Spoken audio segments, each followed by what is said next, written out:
When it comes to the ongoing culture war, when it comes to wokeness in video games, when it comes to DEI hiring and ESG practices in the gaming industry, there has been nobody under more scrutiny as of late than Firewalk Studios with their new game, Concord. Welcome back to Words of Paradise. I'm your host, Leon Idle, and my homie smashjt has gotten an insider, a whistleblower, to talk to him under the condition of anonymity about what actually goes on behind the scenes at Firewalk Studios. And yes, I know, anytime you see an article that's, oh, we're interviewing someone with the condition of anonymity, you immediately question, is this real? Should we believe this? I can 100% confirm with you guys, this is real. Smash really does have a contact at Firewalk Studios. He and I talked about this interview a solid week or so before it actually happened, before print went to paper, because this was such a massive story. And now, in case you guys missed it, I'm going to bring it to you to spread the word as much as humanly possible. Inside Firewalk Studios, the studio destroyed by woke ideology. We're going to read through here. Before we do, hit that subscribe button. I'm a nerdy news channel. I cover nerdy news every day. With Gamergate 2.0 still raging on,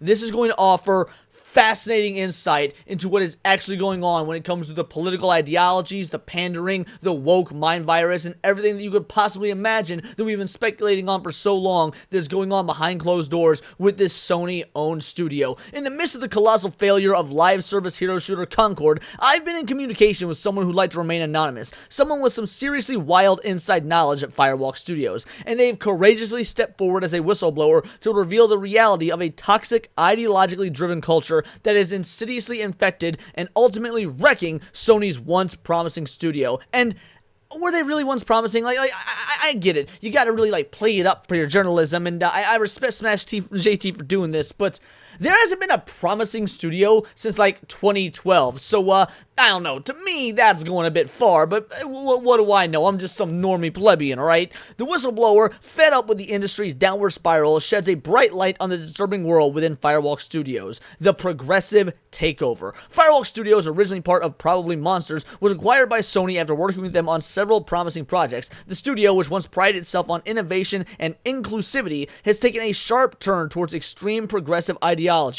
Shocking, I know, because name one single studio in the modern gaming era that has not taken a turn towards progressive ideologies, unless they're a Chinese studio like Miyoho behind Genshin Impact, or the studio behind Black Myth Wukong. Even Japanese studios, as I so often mention, Capcom, Square Enix, Konami, Koei Tecmo, all these individuals that are taking ESG money have absolutely turned towards progressive ideologies. Now, the level of extremity, yeah, that varies studio to studio, but if it's a Western studio, you bet your ass they are absolutely going to be entrenched in this ideology, and it's a damn shame, because even if there was not all this woke ideological bogus going on, Concord still would have been a bad game, or at least it would have been a game that's about 6 years out of date. But maybe there was a chance they could have salvaged something from at least a gameplay perspective if they didn't spend all this time, money, and effort wasted on pandering to a fictional modern audience that does not actually exist. The person with inside knowledge has revealed that while the studio publicly touts itself as people-focused, this is nothing more than hollow rhetoric. Now again, this is the person. The person he is interviewing stating this. In reality, any employee that so much attempts to say or convey anything that could be construed as expressing a right-leaning opinion is swiftly axed or blacklisted by AR. And at this point, what even constitutes as a right-leaning opinion? Because someone could say so much so as yeah, I don't like high taxes, and that is a right-leaning opinion. Look, I've known plenty of Democrats and lefties out there that are getting kind of screwed on their taxes when they start making a chunk of change, and they just want to, I don't know, have a little bit of relief. Your regular, everyday, average, normal guy who just can't afford, the taxes on his groceries because his grocery bill is already as high as it is, or his property taxes, income taxes, whatever it may be. So how far is it going? I'm genuinely curious. It's not answered in this, unfortunately, but what is considered a right-wing belief? Because, I could say something along the lines of, I don't agree with gay marriage, but that's because I don't agree with marriage in general. I don't think the government should be involved in marriage whatsoever. whatsoever, be it gay, straight, whatever. Is that a right-leaning ideology? Well, really, no. That's a pretty libertarian ideology. If I phrase it as, I don't agree with straight marriage, I guarantee you the office would stand up and clap. While this isn't necessarily a surprise, it reconfirms much of what many of us were already thinking about how this mind virus runs the company. DEI, a mask for exclusion. The studio has mandated the use of pronouns. Imagine, they have mandated that. If what this whistleblower is saying is true, because we do have to take it with a grain of salt that the whistleblower is being honest, they have mandated the use of pronouns. Imagine going into your job at Walmart or Wendy's or McDonald's or O'Reilly or whatever, general service industry place that's common across the U.S. you work at, and they tell you, you must give us preferred pronouns or you will lose your job. We will take the bread out of your children's mouths if you do not say, I identify as insert bogus thing here that has no business being in the workplace, because it hasn't been in the workplace for the vast majority of the American, workforce in general, and we've gotten along just fine. This corporation, this company that is owned and endorsed by Sony, mandates pronoun use. That is sickening.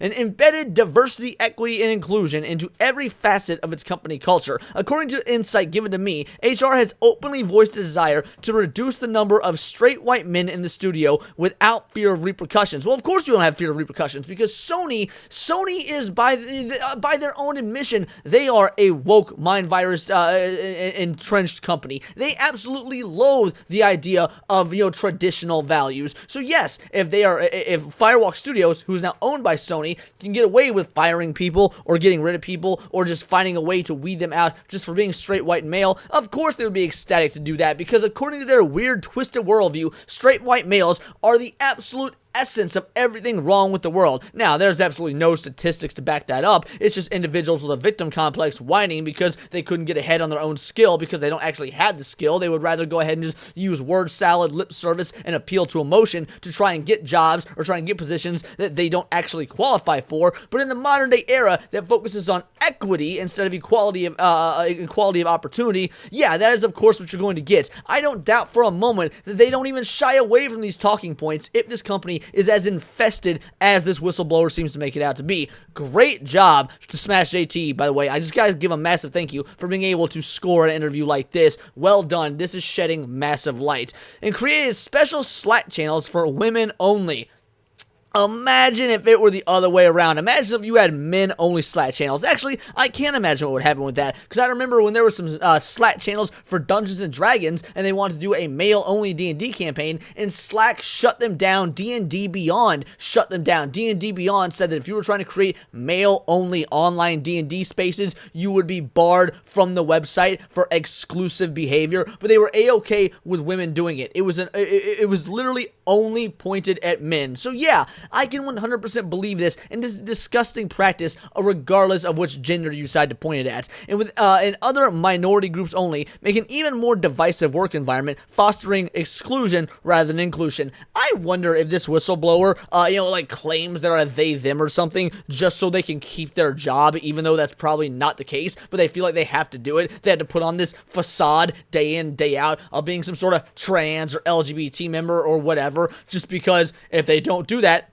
again, bread out their children's mouths. Ironic. In theory, the one thing these types of people seem so opposed to is exactly what ends up consuming them. Toxic character development team. One glaring example of this cultural shift is the character development team. A prominent team member known as Wordle on Twitter recently came out as identifying as non-binary and required coworkers to call her Professor, despite having not done anything in life to earn or accomplish this title. Now, we're all probably very familiar with Wordle here, with the Professor, what an absolutely worthless type of individual, a complete and utter waste of human space. If you are so entitled, if you think so much of yourself and so little of the rest of the world that you demand that others refer to you as the Professor, even though you offer no knowledge to the world whatsoever, you're a scumbag. I guess maybe you offer the knowledge that non-binary individuals are absolute losers, but who didn't know that already? Wordle's influence has created a hostile work environment where dissenting opinions were not to be tolerated. She is known throughout the studio for her anti-gun stance, extreme political views, and advocating for the firing of unvaccinated employees. Again, imagine saying your children deserve to starve because you didn't get a shot from the doctor. That's a pretty damn extreme, by the way, for a virus that had a 99.9 repeating, survival rates. Like, it's not like it's Ebola or something, and even then, there's an argument to be made for personal freedoms, but with a 99.9 repeating survival rate, imagine saying your children should starve because you didn't go to the doctor and get poked with a needle. Absolutely disgusting. Now, can she have an anti-gun stance? Can she have extreme political views? Absolutely. This is America. Individuals are allowed to hold those types of beliefs. But you leave them at the door, you don't bring them to work, and you definitely do not hire and fire based on those political beliefs, because that is, believe it or not, actually illegal. Let's remember that she is a developer of a squad-based hero shooter called Concord, a game that requires guns, and she opposes them. Reminds me of that weird Halo dev sensing a pattern, but I digress. The hypocrisy is always palpable for these types of absolute freaks, nut jobs, and again, wastes of human space. Wastes of oxygen even. There's probably some kid out there with cancer and a bald head that will get 1 or 2 more breaths before they die of the chemotherapy not working, that would have been better served towards them than your pitiful existence. This entire character team at Firewalk Studios is reportedly 100% progressive and extremely tight-knit, ensuring that only those who align with their ideology are hired to join the team. According to the source concept artist Imagine Amanda, exemplifies exactly the type of employee who passes the rigorous ideological screening process to ensure the same groupthink is added to the pile of employees. But here's the dealio. Here's the question.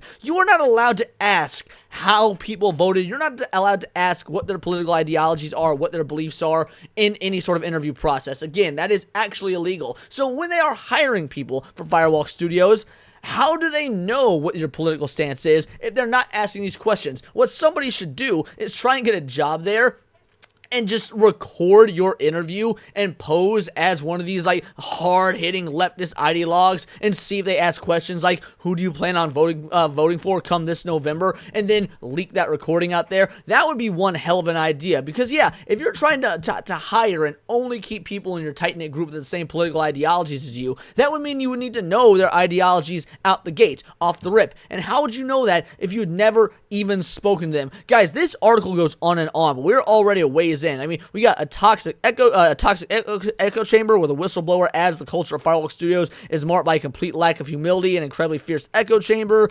We've got the downfall of Concord, where they talk about how the game absolutely failed with only 2,388 players on Steam during the time of the open beta launch. But really, I don't want to just steal all of smashjt's content. He wrote an incredible article here with an incredible interview, and you guys should read it yourselves. But I've given you the first 50% of it, which I feel like is pretty fair. Maybe it's tantalized you a bit, wet your whistle enough. Absolutely go to smashjt.com and read this. No, hashtag not sponsored. Smash isn't paying me to do this. He's my homie. He's my buddy. I just asked him if I could cover it, and he was like, yeah, spread the word. It would probably be great for the channel, but I don't care if it's great for the channel. This might only get 200 views, but if it does only get 200 views, that's 200 more people who may not have known about this prior to me giving you the info, and that is still 200 more warriors now on this side of the culture war who are able to look at this and go, my God, I did not realize things had gotten so disastrous, so awful, so intrinsically and objectively bad for gaming as a whole and for culture as a whole. And you know what? Those 200 views are worth this. That being said, I do hope it gets far more than that. You know, really